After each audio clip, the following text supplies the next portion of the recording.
nous sommes ici ce soir pour un vernissage, pour présenter les deux expositions temporaires ici au Musée de Charlevoix à la Malbaie. Alors, on a nos deux nouvelles expositions, une qui porte sur le papier réinventé, donc des œuvres de la Corporation des métiers d'art de Charlevoix qui ont été réalisées par les artistes de la Corporation, où ils ont intégré chacun du papier Saint-Gilles dans leur technique habituelle. Donc, ça fait des œuvres tout à fait originales. On a aussi une exposition de l'artiste Joanne Coury, une artiste en art populaire de Charlevoix, qui s'installe dans Charlevoix pour l'été. Donc, à la mezzanine, c'est Coup de cœur par Joanne Coury. Qu'est-ce qui vous a donné l'envie de faire cette exposition sur le papier?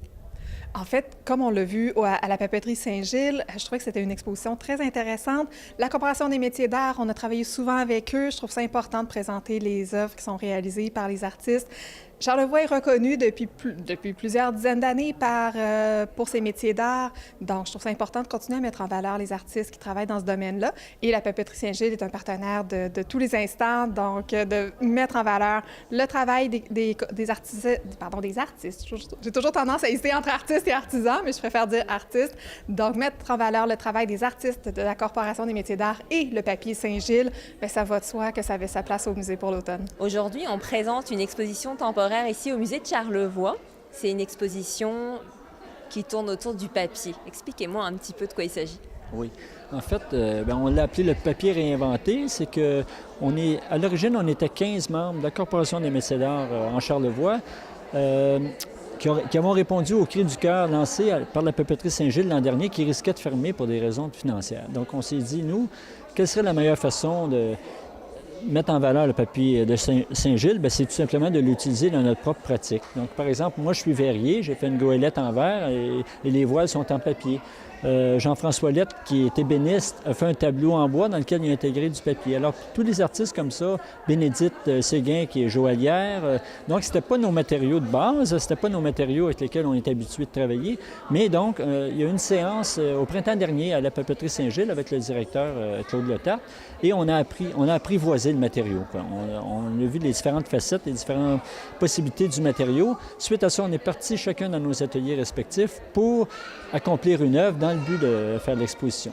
Donc, originalement, cette exposition-là a été présentée, le vernissage était à la Saint-Jean-Baptiste, le 24 juin, jusqu'à la fin juillet, à la papeterie. Mais la directrice du musée ici, Annie Breton, est intéressée par notre exposition. Elle a assisté au vernissage. Elle a dit, bien, j'aimerais bien répéter l'expérience, puis qu'on donne une deuxième vie à l'exposition. Alors, c'est l'exposition qu'on retrouve ici. Maintenant, il y a il y a l'œuvre de 12 artisans, alors qu'à l'origine, il y en avait 15. Là. Il y en a 2 ou 3 pour des raisons techniques là, qui n'ont pas participé, c'est ça. Mais voilà. Et puis en même temps, bien, c'est une belle collaboration aussi avec le musée et la Corporation des métiers d'art. Parce qu'il y a un double rôle. Oui, il fallait l'idée, c'était de mettre en valeur le papier de Saint-Gilles, mais aussi, aussi de mettre en valeur le travail des artisans d'ici. Parce que souvent, c'est associé au Salon des métiers d'art qui a lieu en décembre. Mais il ne faut pas oublier que la plupart des artistes, artisans, ils ont une pratique 12 mois par année. Donc, il y a d'autres... cet événement-là, justement, en fait partie. Donc, on est là 12 mois par année à produire et à créer. Donc, c'est important de mettre ça en valeur. Voilà. Comment est l'accueil du public par rapport au papier, justement? Bien, en fait, je peux vous dire, quand on a fait l'exposition originalement au mois de juin, il y a eu une couverture médiatique extraordinaire. Et puis les gens aussi, c'est une découverte pour eux, c'est une découverte carrément parce qu'on imagine que le matériau, c'est un matériau banal, le papier, mais on en a vu toutes les possibilités. Donc les gens, oui, il y a vraiment un très, très bel accueil par rapport à ça. Ouais. Est-ce que vous allez travailler encore le papier? Est-ce que vous allez l'intégrer dans d'autres travaux? Bien, en fait, oui, parce qu'il y a déjà des projets de collaboration avec la papeterie Saint-Gilles. J'ai déjà des petits vitraux, d'ailleurs, qui sont installés à la papeterie Saint-Gilles, des textes de différents poètes qui sont imprimés sur du papier Saint-Gilles, insérés dans des panneaux de verre pour être suspendus. Entre autres, ça, c'est une collaboration. Puis il y a une idée aussi de probablement faire des lampes avec du papier Saint-Gilles, en intégrant des morceaux de verre. Donc, ça, c'est un projet aussi avec Claude Letarte sur lequel on est en train de travailler. Ouais.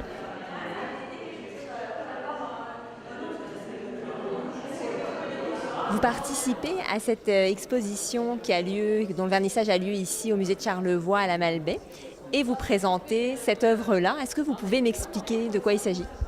J'ai créé un personnage en bois que j'ai habillé de papier. Donc, il fallait faire une utilisation spéciale ou différente ou donner une autre forme au papier autre que celle qu'on voit du papier habituellement, le papier Saint-Gilles. Alors, je l'ai travaillé de différentes façons, avec différentes textures pour lui donner différents aspects. Donc, à quelques endroits, on voit que c'est du papier. Ici, sur la jupe. Sur le dessus, j'ai donné une impression de plume. Le petit soulier ici de ballerine, il a été verni, il a été peint. Le petit corset, puis les fleurs. C'est tout du papier, mais les gens ne sont pas certains quand ils voient de près que c'est du papier. Et le reste, donc, il y a du métal récupéré, c'est ça que vous disiez, puis du bois. Dans ma production habituelle, j'utilise beaucoup le bois, des vieux morceaux de bois. Alors, le bois qui est ici, c'est du bois que j'ai récupéré chez un artisan ébéniste. J'ai fait de la récupération également chez un monsieur qui répare des véhicules, des motos, des skis, tout ça. J'ai récupéré des plaquettes de briques, des bouts de fer pour articuler ma poupée. Alors, on les retrouve en partie. On ne les voit pas très bien si on est de loin, mais ça m'a permis d'aller chercher une articulation. La même chose pour les bras. Ma poupée est toute articulée. Je peux la placer comme je veux.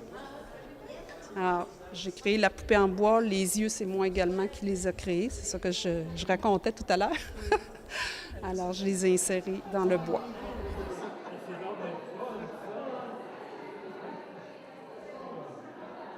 On présente ce soir votre travail dans ce vernissage au musée de Charlevoix à la Malbaie. C'est une exposition temporaire. Comment vous avez été contacté, approché par ce musée pour qu'on présente votre travail? En fait, j'avais soumis mon dossier à la bibliothèque ici à la Malbaie.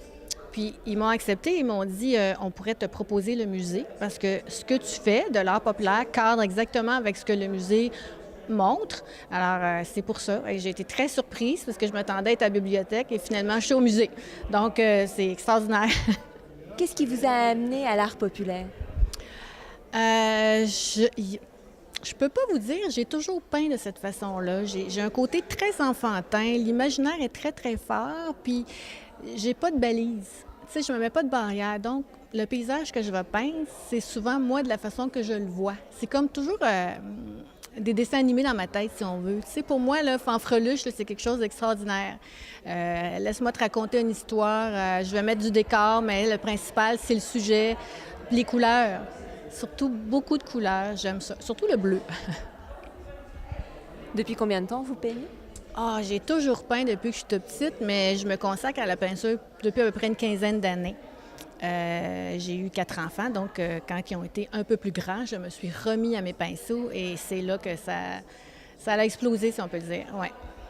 Qu'est-ce que vous avez choisi? Vous avez plusieurs techniques, j'ai vu l'acrylique, l'huile, vous avez aussi des techniques, des fois vous utilisez plusieurs techniques. C'est quoi votre préférence? En fait, mon dada, mon médium préféré, c'est vraiment l'huile pour sa texture, ses pigments colorés, sa richesse, ses couleurs, la profondeur que tu peux tirer de la peinture à l'huile. Par contre, j'aime explorer, donc c'est sûr que je vais explorer avec l'acrylique. Je fais des toiles à l'acrylique depuis peu, mais j'aime bien parce que c'est facile, c'est vite, ça se fait là. Tandis que l'huile, je vais travailler plusieurs couches, ça prend plusieurs journées puis mois à sécher. Mais les techniques mixtes aussi, c'est quelque chose que je vais faire pour me reposer, mettons. C'est un laisser-aller. T'es pas obligé de réaliser quelque chose. Alors, mais mon chouchou, c'est vraiment l'huile. Vous êtes une autodidacte. C'est venu comme ça à force de pratiquer?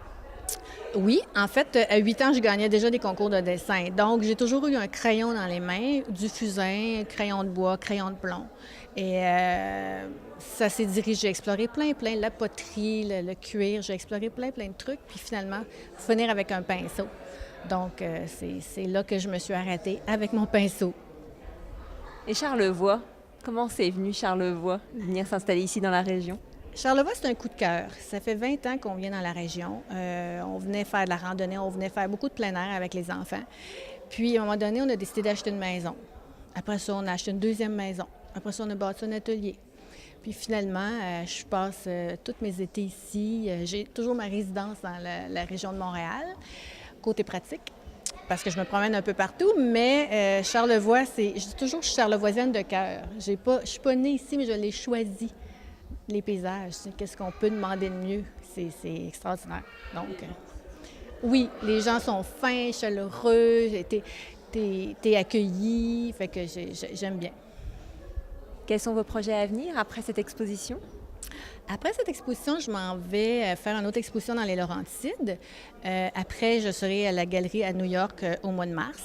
Après, j'ai aussi une exposition qui va se concrétiser pour 2018, qui va être dans les cantons de l'Est. Et j'ai plein de petites expositions entre ça, mais ça, c'est mes grosses. C'est Saint-Sauveur aussi, au mois de février aussi. Alors, mais tout est décidé.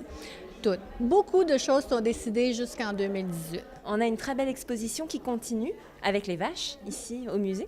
Oui, exactement. Donc, depuis le printemps dernier et jusqu'à Pâques 2017, donc jusqu'au 17 avril 2017, on est avec les vaches au musée de Charlevoix. Donc, de l'étable au musée, on a fait entrer les vaches dans le musée. Alors, tout ce qu'il y a à savoir sur les vaches, c'est présenté dans cette exposition-là.